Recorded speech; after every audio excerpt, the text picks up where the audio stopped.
Hello, Grand Pilots.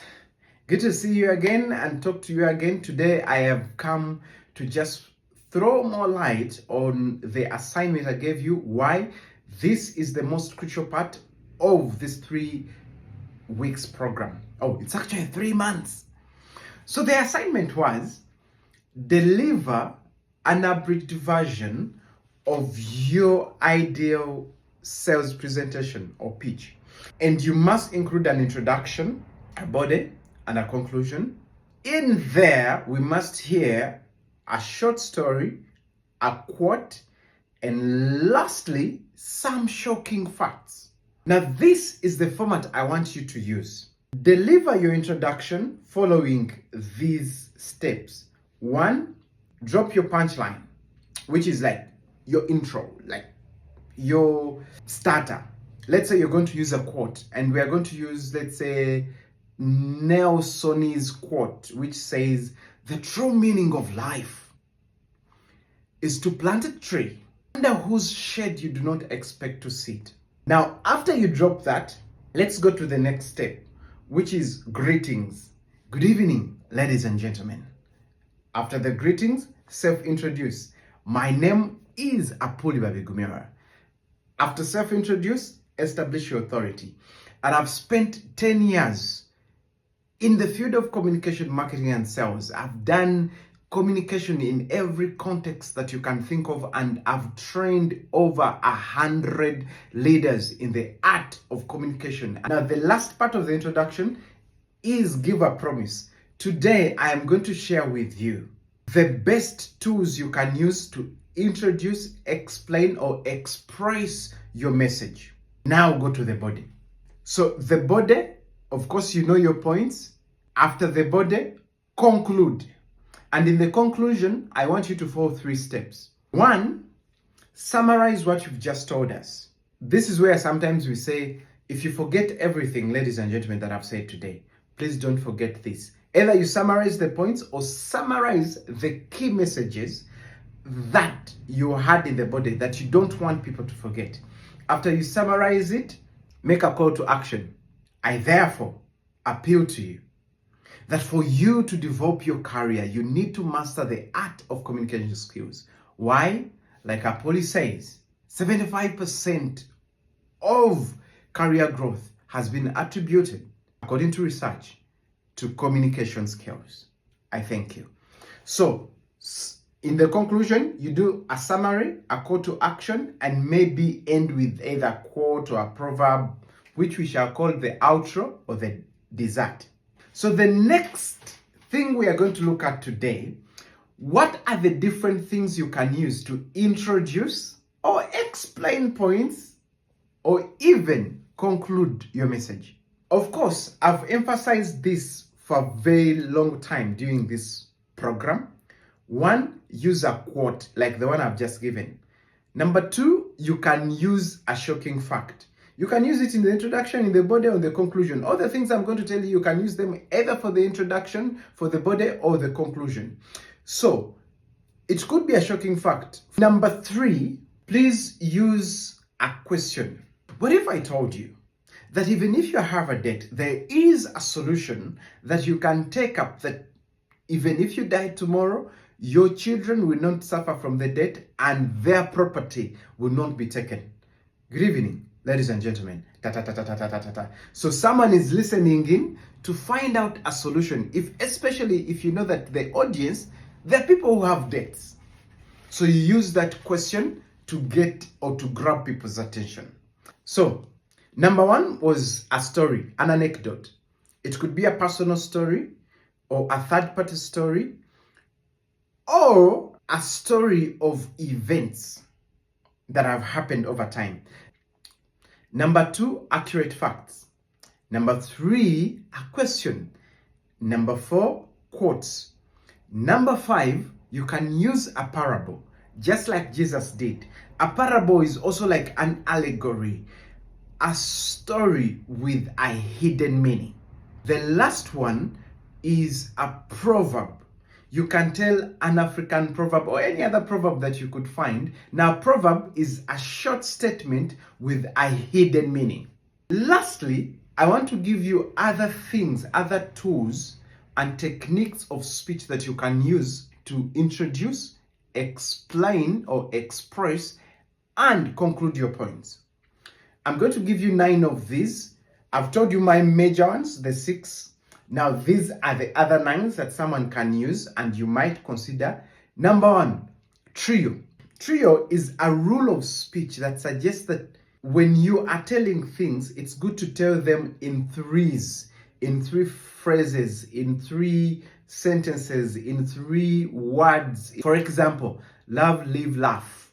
If you add another 4th thing, it may not feel balanced, it may not feel touchy. But when you tell someone, we shall eat, we shall drink, and we shall dance. We shall eat, we shall drink, we shall dance. It makes more sense. So number 2, a syndeton. A syndeton is a rule of speech that allows someone to ignore the use of conjunctions. What are conjunctions? Conjunctions are and, or, while, whilst.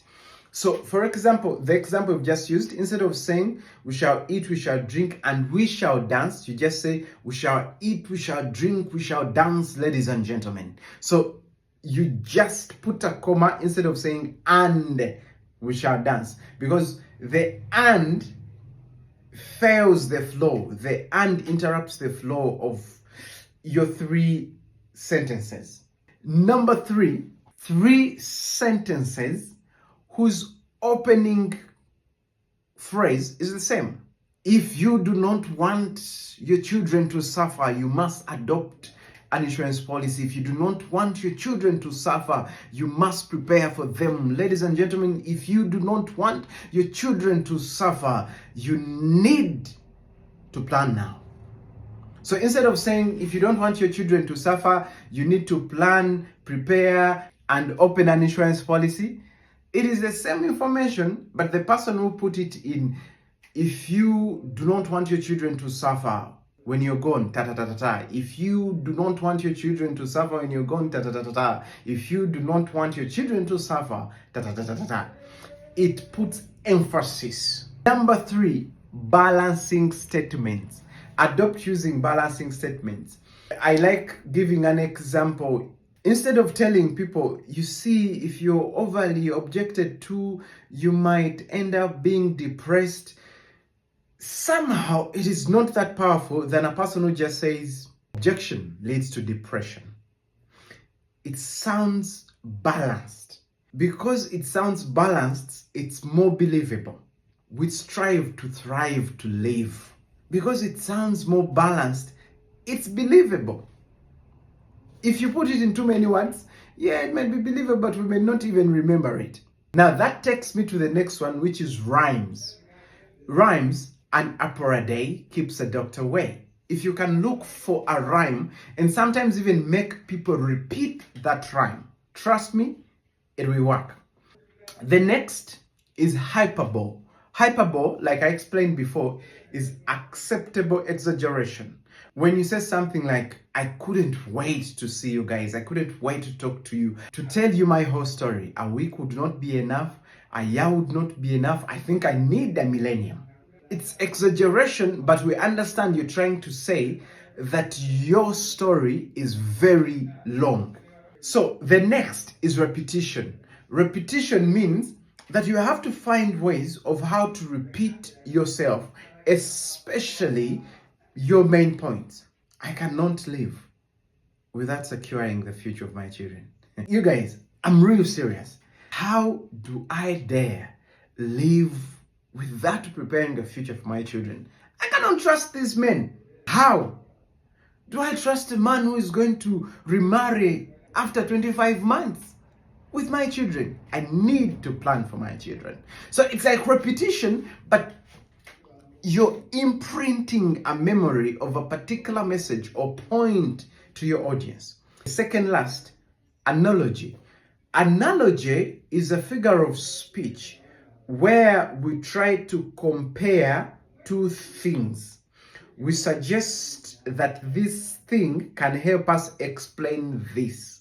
That's an analogy. The way those who attended the previous class, when I used a Rolex to explain communication, that's an analogy. The last one is related to an analogy, is what we call a metaphor. It's a figure of speech where we use two unrelated subjects to suggest that they are the same. If you say something like an insurance policy is a dog, it is your dog that you live to protect the house, to protect the home, even in your absence, to take care of your children, even in your absence, to guard them from harm and danger. It's a little bit similar to analogy, but different. So please think of all these things that I've told you. I've taken a lot of time explaining these things, but think of them and find a way of how you can use them in building your pitch. So every time we meet, we shall be presenting our same presentations, but adding in some spices and adding in some ingredients and beauty, so that when someone is done speaking, you're like, I need to buy. For those who have been consistent with the classes, you remember what we've been doing. Anyway, as I conclude, I wish you all the best as you're starting a new month of sales. I hope you set your goals, you set your targets. Just don't set the targets. When you set a goal for which you're going to achieve a target, your teammates relate to it a little more because it's beyond the number. So when you're setting goals, make sure every person under you has appreciated the goal and they know the targets they need to achieve to help the general team achieve the goals. Thank you. See you next week.